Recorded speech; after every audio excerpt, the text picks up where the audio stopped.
The storm outside had only just begun, but for Rowan Hale, the real storm was the one unraveling inside the nearly empty skyscraper.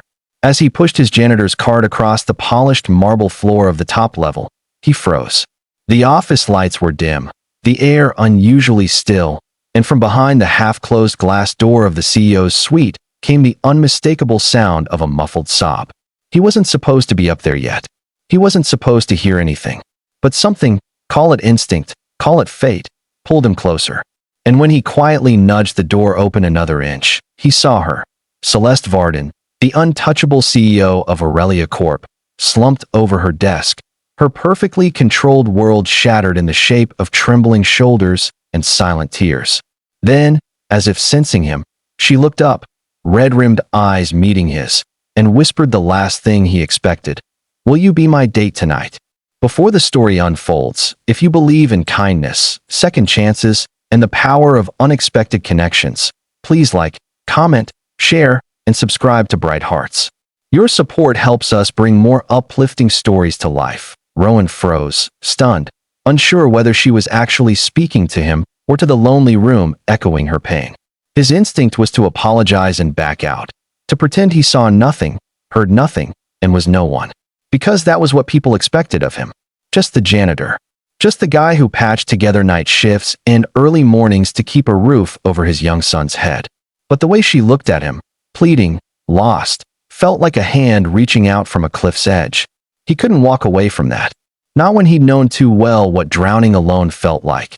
The day had started like any other for Rowan. He'd rushed to make breakfast for 9-year-old Aiden, dropped him at school, and arrived at work with exactly 2 minutes to spare. He'd mopped hallways, fixed jammed trash bins, cleaned smudged windows, and smiled through the same looks he always received, the ones that slipped straight past him as if he were nothing more than part of the wall. Life as a single dad wasn't glamorous, but it was honest. And Rowan took pride in the simple things. His son's laughter, small victories, the dignity of hard work. He never expected anything extraordinary, especially not something, or someone, like Celeste. Celeste Varden was the kind of woman who seemed carved from glass and lightning. Brilliant, poised, intimidatingly untouchable. The employees whispered her name like a weather warning. Powerful, unpredictable, swift. But what Rowan saw in that moment wasn't power. It was heartbreak, raw and unfiltered.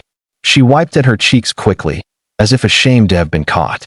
"I'm sorry," she murmured, voice trembling. "I didn't mean to ask that. It's been a long day, a long year." Rowan stepped inside slowly, closing the door to give her privacy. He didn't sit, didn't try to comfort her with cliches. Instead, he simply listened as she admitted she had just learned that the board planned to push her out of the company she'd helped build, the company she'd sacrificed relationships and sleep and sanity for. They claimed she'd become too emotionally disconnected, too work-obsessed, too demanding.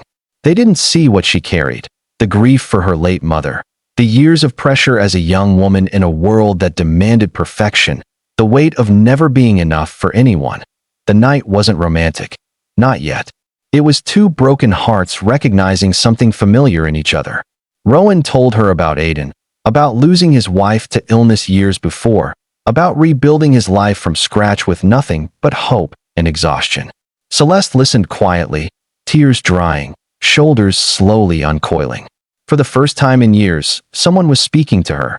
Not the CEO, not the legend, not the name, but the woman beneath. When she asked again, softly this time, "Will you be my date tonight?" Rowan realized she wasn't asking for a romantic escape.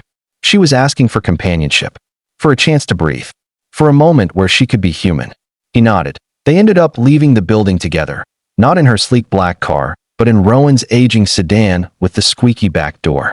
They drove to a small late-night diner Rowan used to take Aiden to on Fridays, one with greasy menus, flickering neon, and a waitress who called everyone sweetheart. Celeste looked hilariously out of place in her tailored suit and diamond earrings. But when she laughed for the first time that night, really laughed, it filled the room like sunrise. They talked for hours. About dreams. About mistakes. About what it meant to be lonely even in a crowded room.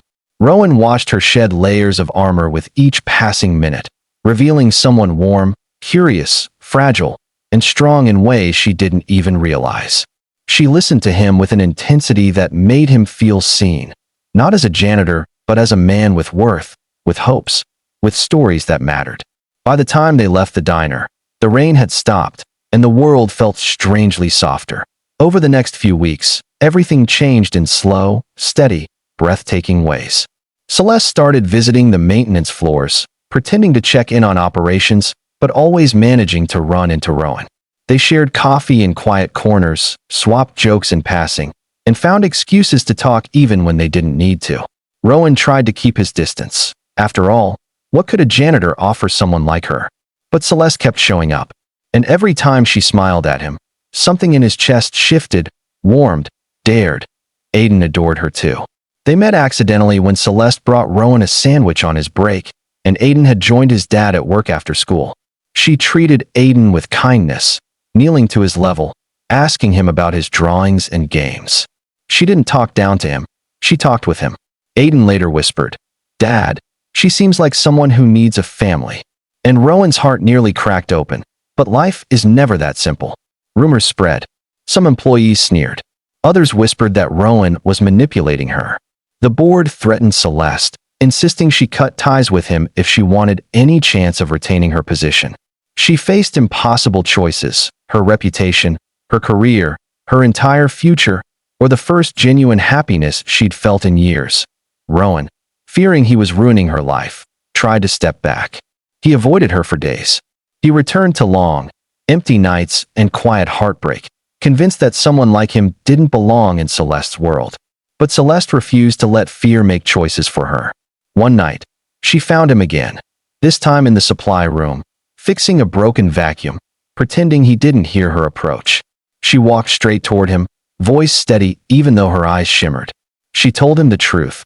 She didn't need a kingdom if it meant living in it alone. She didn't need perfection. She needed real. She needed him.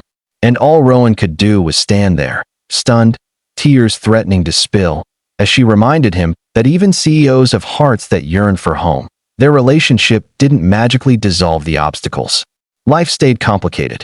Gossip didn't disappear. The board remained difficult. But Celeste fought harder. Rowan learned to believe he deserved love again. And one sunny afternoon months later, beneath a sky so blue it felt painted, Aiden tugged Celeste's hand and asked, "Are you going to stay with us forever?" She smiled down at him, eyes soft. "If your dad will let me," she whispered, glancing at Rowan. And for the first time in a long time, Rowan felt the future open, wide, bright, welcoming. If this story has touched your heart, please take a moment to like, comment, subscribe, and share it with someone who believes in compassion and unexpected love. Your support helps bright hearts bring more stories like this to life. And so, under the gentle glow of a golden afternoon, Rowan, Celeste, and Aiden walked forward together. Three souls who had found hope in the most unexpected place. Their story wasn't perfect, but it was real. And sometimes, real is exactly what makes life extraordinary.